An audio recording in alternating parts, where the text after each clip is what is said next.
Hello, everyone, and inside today's episode of Locked On Canadiens, it's all mock drafts all the time. I've got 3 mock drafts for you that I did this morning. We're going to get into those, why I picked the players I did, and more inside today's show. You are Locked On Canadiens, your daily podcast on the Montreal Canadiens, part of the Locked On Podcast Network, your team every day.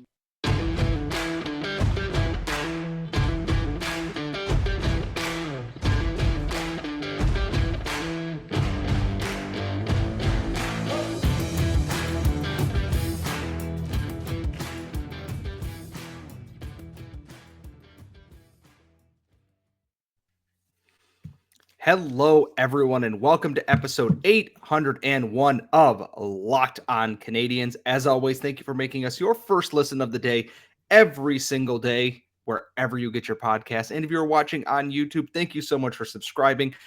Make sure you're following us on Twitter at LO_Canadiens. We appreciate every single one of you, and thank you for helping make the first 800 episodes of the show amazing. Let's have a great, however many hundreds of more there are ahead of us. I am your host. I am Scott Matla. And today, the big thing is we are doing mock drafts. And now that I'm recording this episode in the afternoon on Wednesday, all hell will probably break loose around the Montreal Canadiens fandom and such. But I wanted to focus solely on draft stuff today because there's been a lot of panic, I guess is the way to phrase it, around the fan base this week. A lot of people worrying about what's going to be next in the draft here. Are they going to pick for size? Are they going to pick small guys? Are they going to pick risk guys? Are they going to pick surefire, low ceiling, high floor guys? No one knows currently. It is March. The final boards aren't set outside of Connor Bedard at number 1. And you would think Adam Fantilli, surefire number 2, not based on the mock drafts that I did. So I'm going to break this down pretty simply here.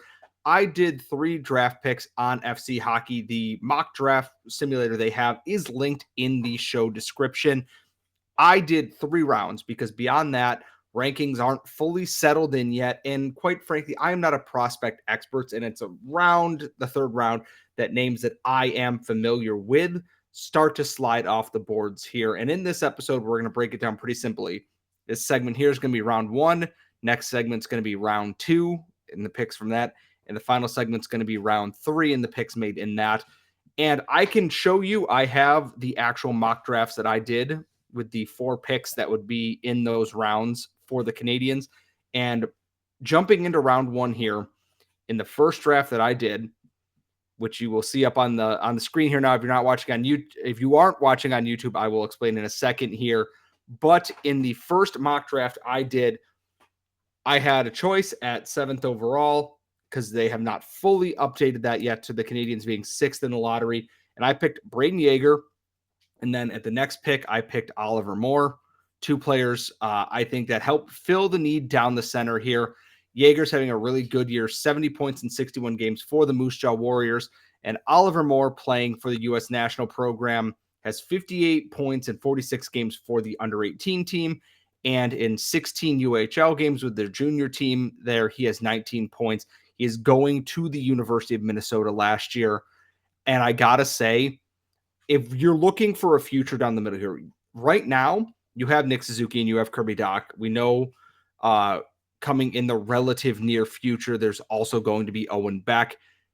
You want to continue to bolster that center core. Because here's the thing is, you can never have too many centers, because you can convert centers to the wing. You can't always convert a wing to the center.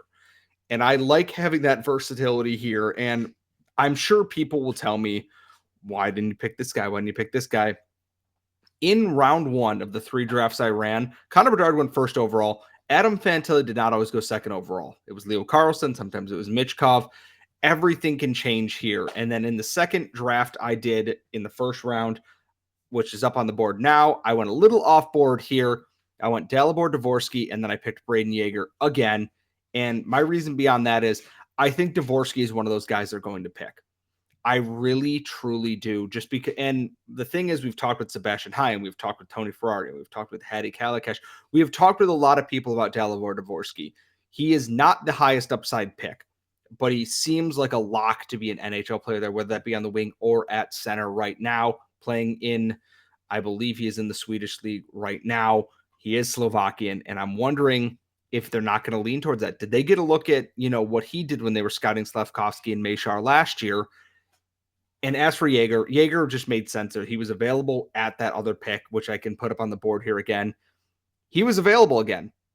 And it made all the sense in the world to pick him because Dvorsky might not have the highest ceiling, but Braden Jaeger behind that gives you two really good options down the middle in the future here. And then in the third draft here in the first round, I went Will Smith, who is becoming one of my draft crushes. And one player who is not. At 12th overall, I picked Colby Barlow. And the thing about Colby Barlow is very simple. He is very, very good at scoring goals. Obscenely good at scoring goals. And I'm going to actually look up his stats here in the background right now. I apologize for that. But if there's one thing I know is that he's just a workhorse. He just grinds out goals. He has 44 goals in 55 games played for the Owen Sound Attack. And if there's a team that, Habs fans are paying attention to, he's line mates with Cedric Guindon playing for the Attack. He is their team captain in his second season. He had 30 goals in 59 games last year, 44. He's on pace to top 50 goals this year. And he doesn't always have the flash and the sizzle, but he just makes goals happen. And there's something to be said about that where you want to take a surefire bet. Colby Barlow seems like the kind of guy that the Montreal Canadiens would take with their second first-round pick, the pick they're getting from Florida. And I understand it. Do I want him at six or top, let's say they finish sixth in the lottery or fifth in the lottery? No. If they take a swing there, though, they go for an Edward Shala or a Dvorsky or something else, or a Will Smith. Get someone who's going to also generate a surefire points. And the thing is, he doesn't take a lot of penalties. In 55 games, he has 29 penalty minutes, despite being a guy who plays a ton. He stays out of the box and he scores goals. And that's important. I am very curious what Colby Barlow's ceiling is, and we'll have Tony Ferrari on, and we will have other people who watch a lot more of the OHL on in the near future, because quite frankly, it's important to get their opinion on this because they are the experts. I am not. So if you want to run this draft simulator, like I said, it is linked down below at FCHockey. Every time I ran it, the top 6 picks always came out something different outside of Connor Bedard. And I think that's the point I'm trying to drive home here, is that things are going to change very rapidly when the draft day rolls around. Coming up in our next segment, though, we're going to switch gears here. We're going to head into the second round, where I have 3 more picks that I made in that second round. Why I made them, maybe there's a little bit of player crush in there. I am who I am. I am human. And that's all coming up next. But first, today's show is brought to you by our friends at FanDuel Sportsbook. The midway point of the NBA season is here, and now is the perfect time to download FanDuel, America's #1 sportsbook. And guess what? If you are a new customer, you get a no-sweat first bet up to $1,000. 1K, 1 followed by 3 zeros, 1,000. And that's bonus bets back if your first bet does not win. Just download the FanDuel Sportsbook app. It's safe, secure, and super easy to use. And you can bet on everything from the money line, 3-pointers scored, 3s drained, point scores, everything that you could be looking for. They have that opportunity here for you. And if you really want to cash in, you can combine all of them into a same game parlay and rake in the money. So don't miss your chance to get your no sweat first bet up to $1,000 in bonus bets when you go to FanDuel.com/lockedon. That's FanDuel.com/lockedon to learn more. And remember, make every moment more with FanDuel, the official sports betting partner of the NBA and us here at Locked On. We are back here at Locked On Canadiens. I am your host. I am Scott Matla. It is a mock draft special for the Montreal Canadiens. And you know why? Because y'all love prospects. I love talking about prospects, even if I am not always an expert. But I had this fun idea to do three-round mock drafts, and every single time try and pick different players to see how many combinations I can come up with and what makes the most sense. Going back into our next draft, We're talking about the second round now, where the Canadiens currently own one pick. Things can change. Maybe we'll do this exercise as we get closer to the draft again, when the lottery positions are all squared away. I think that'd be a good thing. Maybe we'll get a prospect expert on and have them make their picks and see how myself and Laura stack up with them. But jumping right back into it, the second round of my first mock draft, which is up on the screen now, Kasper Heltunen. I am probably pronouncing that wrong. It's a big kid playing over in Liga in Finland. Stands 6'3", 207 pounds. Playing for HIFK in Liga. Just 1 assist in 27 games in Liga. In 18 games in their under 20 league, 24 points, 18 goals, 6 assists. At the under 18s, 6 points in 11 games. At the under 20 tournament, 3 points in 3 games. His season, I believe, is coming to a close soon. There's 2 games left in Liga for HIFK. He seems like the exact kind of person they take a swing on here. He's dominated in the under 20 leagues. He played for Jokerit, where he had 38 points in 41 games last year, 19 points in 17 games in the under 18 league. Before that, he had 18 points in 5 games in the under 16 league. Remember, this is a 17-year-old kid, and he was scoring over a point per game or close to a point per game in the under 18 and under 20 leagues. The talent is there, and I'm very curious if he falls kind of like some other of his contemporaries here. I'm hoping he doesn't, just because I think he has a very intriguing skill set that I think the Canadiens would be interested in going forward in this. Switching to our next draft here in the second round, 39th overall. Someone that I've talked to Tony Ferrari about, and someone that I've learned to like a lot watching Philip Machar in the OHL. That is Hunter Bruskevich. And I will tell you why. Hunter Bruskevich is someone who just puts up points in the OHL right now, being a puck-moving defenseman for the Kitchener Rangers. His draft rankings are all over the place. Some people have him in their top 21. Some people have him almost in the third round. We've talked to Tony Ferrari. He sees him being a late second round, early third round pick. In 59 games, he has 50 points, 5 goals, 45 assists, projected 58 points in 68 games played. Kitchener is not a very good team this year. I think we need to make that clear, because we've talked a little bit about this when it comes to Philip Machar here. Their team is led by Francesco Pinelli, who has 79 points in 52 games. Machar has 42 points in 44 games. Bruskevich is second on the team in scoring. That should tell you a lot of kind of where this team is at. Carson Refkoff, who is also up for draft availability this year, is there. Danny Jokin was traded there. He was playing for, I believe, the Guelph Storm. And Kitchener tried to turn it around. Did not quite happen. Bruskevich is slowly becoming a draft crush of mine. I think he's a very exciting offensive defenseman.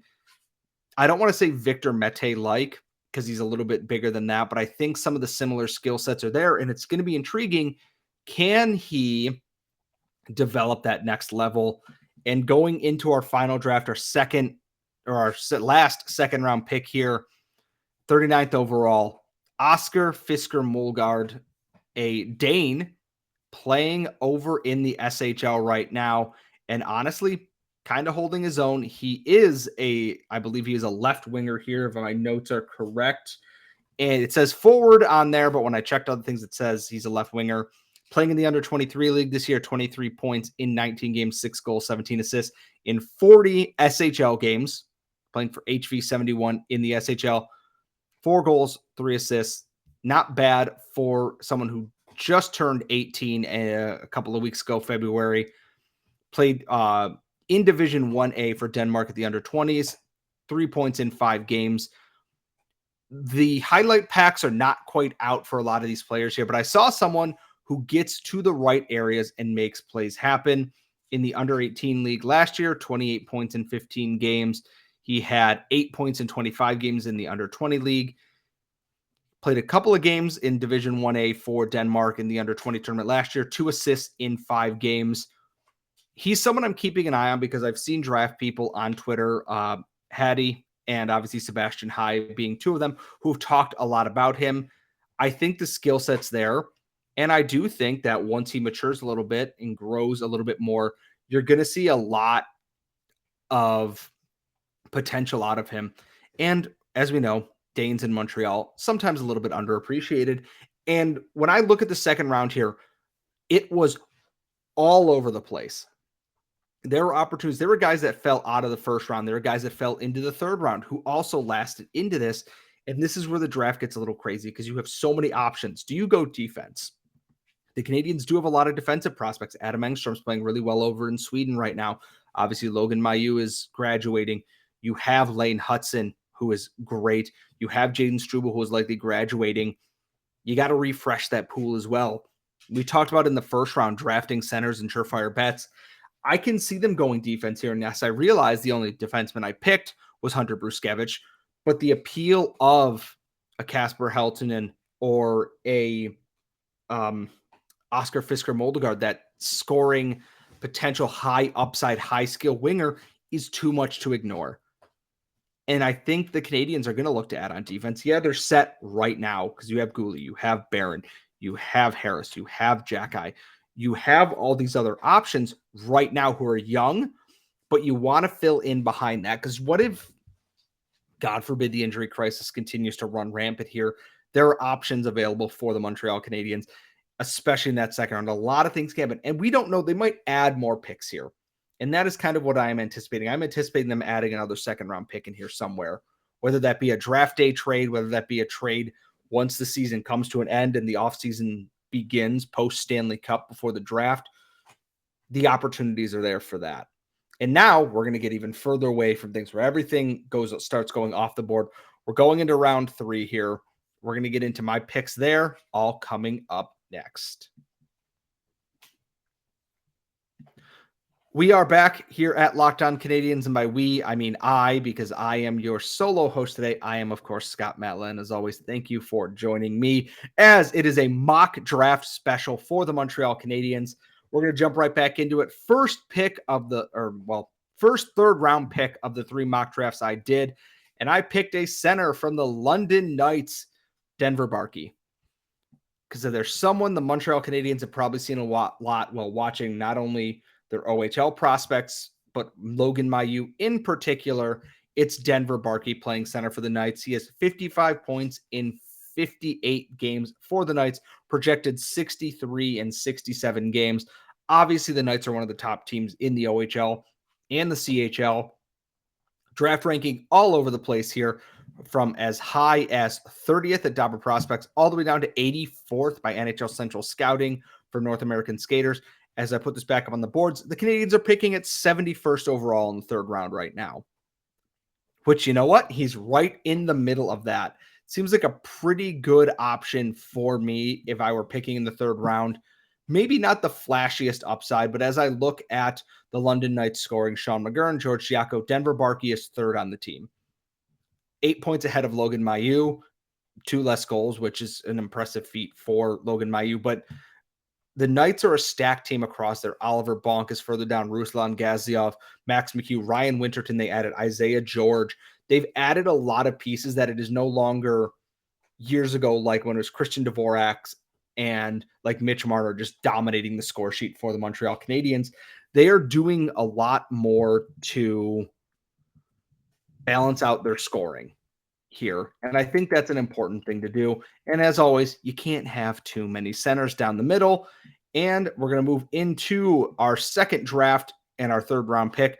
That is Grayson Sawchin, who is playing in, I believe, for the USNTDP team right now, but I'm going to double check that because I need to pull up his stats here real quick. From Granbury, Alberta. He is playing for the Seattle Thunderbirds currently in the WHL. Teammates with Jared Davidson. Point per game, 58 points in 58 games, 68 penalty minutes, plus 36 on the season. Thunderbirds are a very stacked team right now. Jared Davidson leads the team with 75 points, but they just added Brad Lambert before the WHL trade deadline. They are a team that is expected to make a lot of noise in the WHL playoffs. Sachin sits 5th on the team in scoring. He's 17 points behind Davidson, who is an overager. And ahead of him is Kevin Korchinski and Lucas Siona, who have been drafted already. honestly, in the third round, getting a guy who's playing at that kind of pace on a good team, who's probably been pushed down the lineup a little bit, is not the worst thing in the world for them. And like I said, you can't have too many centers. He's 5'11", 165 pounds. I take the upside on going on points here, to be quite honest with you. He's played really well at every level he's been at. Shattuck St. Mary's under 14 team, 83 points in 54 games, 60 points in 47 for the under 16 team. Playing for the U.S. under 17 team, 33 points in 52 games. For their junior team in the USHL, 22 points in 35 games. Made the jump over to the WHL this year, where he will obviously be there for a little bit. Usually, it's rare that I think we see players go from the U.S. development program to the Canadian junior system, but that always changes year to year. Usually they go off on the college route. Maybe this made the most sense. And we're going to wrap up the mock draft here with Tom Willander. Not Wallander, not Wallin, which is a mistake I made several times while trying to search this player up. 6'1", 18-year-old. He just turned 18 in February, playing in the Swedish league right now. He plays for Rögle. He's played on their under 18 team and under 20 team this year. 23 points in 37 games for their under 18 team. He's played 2 games in the SHL this year for Rögle. They're likely very familiar with him thanks to the Canadiens paying attention to Adam Engstrom out on that side of the pond there, because Engstrom's played 7 games for the under 20 team, put up 13 points in 7 games before graduating full-time to Rögle's actual NHL, or not NHL team, SHL team, Patrick, forgive me, where he's put up 16 points in 42 games. We talked about refilling the defensive prospects here, and this seems like the exact kind of person that the Canadiens would draft in round 3. And the draft rankings are all over the place. He's 16th by NHL Central Scouting against European skaters. Elite Prospects has him at 39. FCHockey has him at 61. Craig Button has him at 15th overall. If he were to fall into round 3, I think the Canadiens are rushing to the podium for this. And I got to say, I'm all for it. He hasn't really had a chance to crack into the under 20 team for World Juniors or anything like that yet.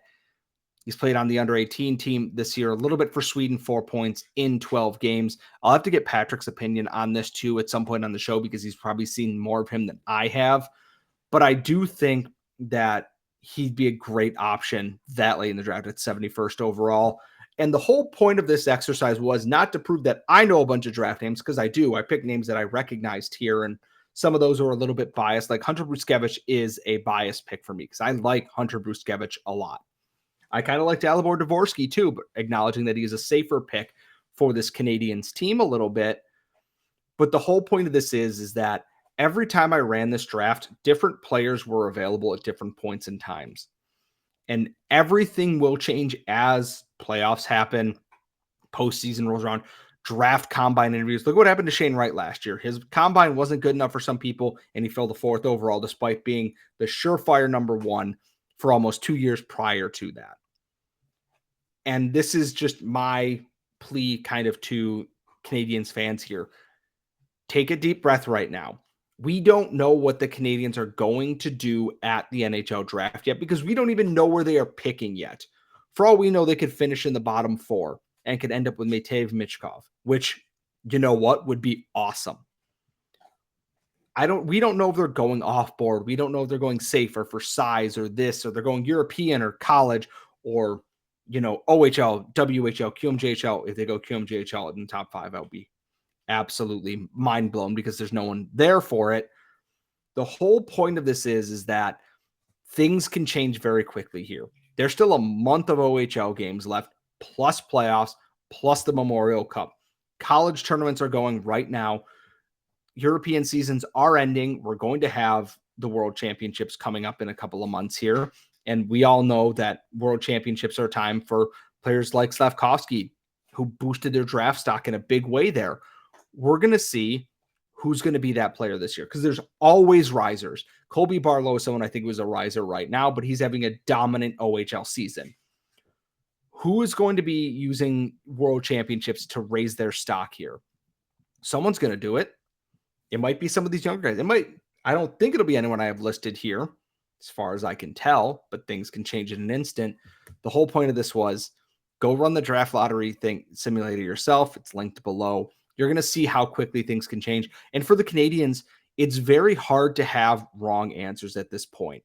They've got 2 first-round picks. They're likely going to add more here in the near future just because they've got assets to sell off who are going to be on contracts that are slowly going to change, or that year's going to come off that contract and they suddenly become a lot more appealing. That's Mike Hoffman. That's Joel Edmondson. That might be Josh Anderson for all we know. Ken Hughes doesn't mind a draft day trade. Ask me. I was there last year when he did it. This is an all too early look at this before any draft rankings have become solidified.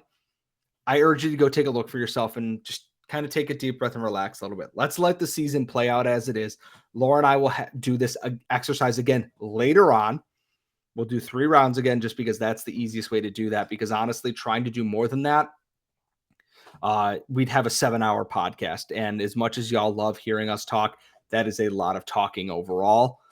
So please run the mock draft. Tweet us what your 3-round mock draft looks like at @LO_Canadiens on Twitter. Tag me at Scott Matla as well in case you really want to get through there. Also, I'm recording this on Wednesday, which means it's releasing Thursday, which means Thursday night after the Habs game, it's the mailbag. Please tweet us your mailbag questions. DM me directly on Twitter as well if you can't get through to the Locked On Canadiens account. It means the world to me. You can follow me on Twitter, obviously, at Scott Matla. Check out all of our other shows. Check out Game to Game NHL. Follow your smart prospect experts. Please, please, please listen to the experts who do this for a living and use your own analysis on this. It's an all too early mock draft special coming to an end. Thank you so much for listening, everybody, and we will see you all next time.